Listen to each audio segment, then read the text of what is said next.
साथियों नमस्कार, आप सभी का हार्दिक स्वागत अभिनंदन। मेरी मौजूदगी है आजमगढ़ के कोइलसा ब्लॉक क्षेत्र के अंतर्गत और हमारे साथ एक इसी कोइलसा के नगर पालिका अध्यक्ष जी के साथ मौजूदगी है। आज हम लोग पंचायती चुनाव कवर कर रहे हैं और इस पंचायती चुनाव में कुछ ऐसे उम्मीदवारों का भी साक्षात्कार किया जा रहा है जिससे इस जनता के लिए उनका क्या मेनू है, क्या वो इस बार कुछ नया करने वाले हैं अपने क्षेत्र के लिए। ऐसे ही हम कुछ युवा और जाबाज लोगों से बातचीत कर रहे हैं। मेरे साथ अध्यक्ष जी के साथ मुलाकात है। अध्यक्ष जी, बहुत बहुत स्वागत है आपका। धन्यवाद। क्या इस बार की आप लोगों की रणनीति अपने क्षेत्र के लिए? इस बार आप चुनाव में भी काफी प्रबल दावेदारी के साथ आप उतरे हैं मैदान मेरा नाम गुरलक्ष सिंह है। जी मैं एक समाज सेवी हूँ जी और वर्तमान में नगर पंचायत का जो चुनाव है बेरादरी में जीता है जी जी। और आगामी जो पंचायत चुनाव है उसमें हम लोग ब्लॉक प्रमुख पद के लिए उम्मीदवार हुए हैं और जनता के प्यार सहयोग की बदौलत अच्छे कैंडिडेट हैं। क्योंकि आपका नाम जो है क्षेत्र में बड़ा मशहूर है, लोगों के लिए बड़ा आप अच्छे जाने जाते हैं। तो अभी क्या ऐसी रणनीति है जो अभी चल रही है आज इस वक्त? हमारे पास रणनीति नहीं, हमारे पास सेवा नीति। अच्छा। हम लोगों की सेवा करते हैं हाँ जिसके परिणाम स्वरूप रिजल्ट पाते हैं हाँ और ये आगे भविष्य में आपको दिखेगा, रिजल्ट पॉजिटिव रहेगा। बस कोई रणनीति नहीं है, कोई राजनीति नहीं है, सेवा नीति है। बस सेवा नीति है, कोई चल रही अभी आप बच्चों के कार्यक्रम में भी सम्मिलित होंगे जी। और बच्चों के लिए आप क्या कहना चाहेंगे? हालांकि आपका जो एक कार्यालय है बड़ा ही भव्य तरीके से आप लोगों ने बनाया है, इसका भी बहुत ही अच्छा है, जनता के लिए उसका समाधान मिलता है। बच्चों के लिए क्या कहना चाहेंगे आप? कोई हमारे क्षेत्र के बच्चों से मिलिए तब सभी बच्चे हमको अपना दोस्त मानते हैं। तो बिल्कुल हाँ, बच्चे बच्चे तो बिल्कुल मुंह लगे हुए हैं, दोस्त की तरह व्यवहार करते हैं, छोटे बच्चे हो चाहे बड़े बच्चे। और बिल्कुल बिल्कुल किसी को क्रिकेट बैट चाहिए, किसी को हॉकी चाहिए, किसी को बैडमिंटन चाहिए, तो मतलब निसंकोच मांगते रहते हैं भैया ये चाहिए वो चाहिए। तो बड़ा मतलब घर की तरह व्यवहार करते हैं और चुनाव उनाव में बच्चे बिल्कुल बंदरी सेना की तरह साथ लग जाते हैं। अदिति जी, एक चीज और भी है कि इससे कई समस्याएं जो गांव के लिए अभी SIR प्रक्रिया चल रही है, तो SIR प्रक्रिया के तहत आप लोग क्या प्रयासरत हैं ताकि कुछ लोगों का जो मतदाता है उनका नाम वगैरह न कट पाए? उसके लिए सरकार भी बहुत ज्यादा एक्टिव है, उसके लिए आप लोग क्या कर रहे नहीं, जो ये SIR प्रक्रिया चल रही है बहुत जरूरी चीज है, हैं? क्योंकि अक्सर देखा गया है कि वोटों का दुरुपयोग किया जाता है। कुछ वोट एक ही नाम में कई जगह रहते कई जगह है जी। हैं, इससे परिणाम में भी फर्क आता है। तो अगर चुनाव की शुचिता को बनाए रखना है ये बहुत जरूरी था और गवर्नमेंट इस पर कदम उठा रही है। हम लोग गवर्नमेंट के इस कदम का बिल्कुल सराहना करते हैं और प्रयास करेंगे कि हमारे गांव में या अगल बगल के वार्डों में इस प्रोग्राम को अच्छे ढंग से इसका मतलब वो किया जाए ताकि मतलब कोई भी अवैध या गलत वोट न रह जाए या कोई जो उपयुक्त वोटर है वो वोट देने से वंचित न रह जाए। ब्लॉक स्तर से आप लोगों का क्या प्रयास है अधिकारियों के माध्यम से? अभी पिछले दिनों BDO साहब से मुलाकात की हमने, SDM मैडम से मुलाकात की, इस बारे में चर्चा की कि जो वोटर है वो बिल्कुल छूटने ना पाए वोट देने से, और जो वोटर दो जगहों पे है उन्हें एक जगह निरस्त किया जाए।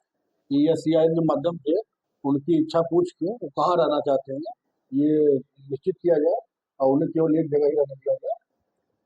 तो उस पर सभी अधिकारियों ने मीटिंग ली थी और BLO लगाए गए हैं काम पे, गाँव गाँव घूम के काम कर रहे हैं। आने वाले कुछ दिनों में ये बिल्कुल निश्चित हो जाएगा कि एक ही जगह एक वोट होगा। जी अदिति जी, एक बहुत ही आपसे पर्सनल प्रश्न करेंगे आपसे कि राजनीति जो है बड़ी ही कठिन भी है और बड़ी ही भावुक भी है। राजनीति में आने का आपका कहाँ से विकल्प बन गया कि और राजनीति की तरफ आप चलते हैं? जैसा कि हमने पहले कहा था कि हम राजनीति करते हैं, जी हम शुरुआत से मतलब लोगों के बीच आना जाना, हाँ लोगों के सुख दुख में खड़े होना, सहयोग करना हाँ लगा रहता था। इसी बीच ये निकाय चुनाव हो रहे थे, जी उसी में लोगों ने कहा कि अगर कनेक्टर अच्छा हो तो लड़ना चाहिए चुनाव। अच्छा, दुर्भाग्य या सौभाग्य जो भी सीट हो गई 80। तो हमारे एक सहयोगी हमारे घर पे रहते हैं मनसा राम जी, तो हमने उनको चुनाव लड़वाया और जनता का मतलब प्यार था, जनता ने हमारे नाम पे वोट मिल गया। दबा दिया। अब आगे जनता के पुशअप करने पे ही ब्लॉक प्रमुख चुनाव में आ रहे। खुद से कोई ये इच्छा नहीं है, वो मतों का अच्छा नहीं है कि नहीं हमें आगे बढ़ना, वोट करना है। हम लोग तो जनता के सेवक हैं, समाज सेवा करते हैं।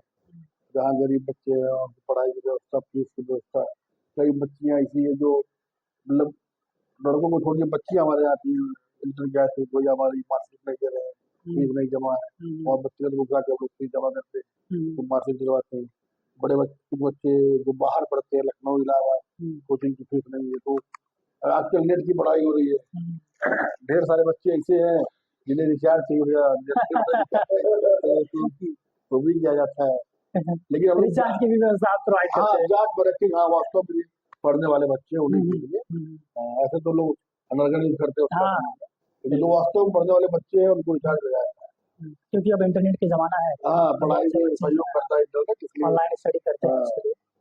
शिक्षा की बात हो रही है अधीर जी, शिक्षा बहुत जरूरी है। तो ग्रामीण स्तर पे जो शिक्षा है, विद्यालयों का मर्जीकरण अभी हो रहा था देश में। अभी आपके जानने को सबके क्षेत्र में जो विद्यालय है, क्या ऐसी प्रक्रिया वहाँ पे भी है? जी बिल्कुल, गवर्नमेंट की मंशा के अनुरूप जो विद्यालय में छात्र संख्या कम है, 50 से कम? 35 या 50 से कम जो भी है, तो उन दो विद्यालयों को आपस में मर्ज करके स्टाफ बढ़ जाएगा तो पढ़ाई अच्छी होगी। और मंशा के अनुरूप मर्जिंग हुई, लेकिन अभी वो इम्प्लीमेंट नहीं हो पाया।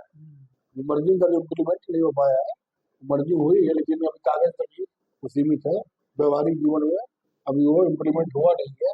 होगा तो इससे अच्छा रहेगा, पर बच्चों को दिक्कत होगी, दूर जाना पड़ेगा, लेकिन शिक्षा की गुणवत्ता में सुधार आएगा, क्योंकि छात्र संख्या के अनुरूप हमारे पास शिक्षक हो जाएंगे तो गुणवत्ता सुधरेगी। क्योंकि बेसिक लेवल जो सरकार भी है, गवर्नमेंट भी है उत्तर प्रदेश की, महाराज जी की, वो भी शिक्षा के ऊपर बड़ी जोर दे रही है, और ताकि बच्चों का सर्वांगीण विकास भी हो सके। मेरे साथ बातचीत कर रहे हैं कोलसा के नगर पालिका अध्यक्ष जी, और इनका नाम और इनकी जो शैली है बहुत ही मिलनसार और एक अच्छी मतलब एक भाव और एक हृदय विदारक एक व्यक्ति हैं, जो हर लोगों के साथ खड़े रहते हैं कंधे से कंधे मिला करके। अध्यक्ष जी, आखिरी शब्दों में चाहते हैं कि आप अपने क्षेत्र की जनता के लिए क्या कहना चाहेंगे? जहाँ तक आपने शिक्षा की बात की, तो अपने जनता से अपील करेंगे कि आप लोग शिक्षा को सर्वोपरि लें, क्योंकि विकास के लिए चाहे वो सामाजिक विकास हो, आर्थिक विकास हो, नैतिक विकास हो, शिक्षा बहुत ही आवश्यक है। बहुत आवश्यक। तो सभी गार्जियन जो हमारे क्षेत्र के हैं उनसे प्रार्थना है कि अपने बच्चों को पढ़ाई लिखाई पे ध्यान दें, और किसी को अगर तकलीफ होती है इस तरह की तो हमसे संपर्क जरूर करें, हम उनका पूरा सहयोग करें। बहुत बहुत धन्यवाद अध्यक्ष जी। साथ ही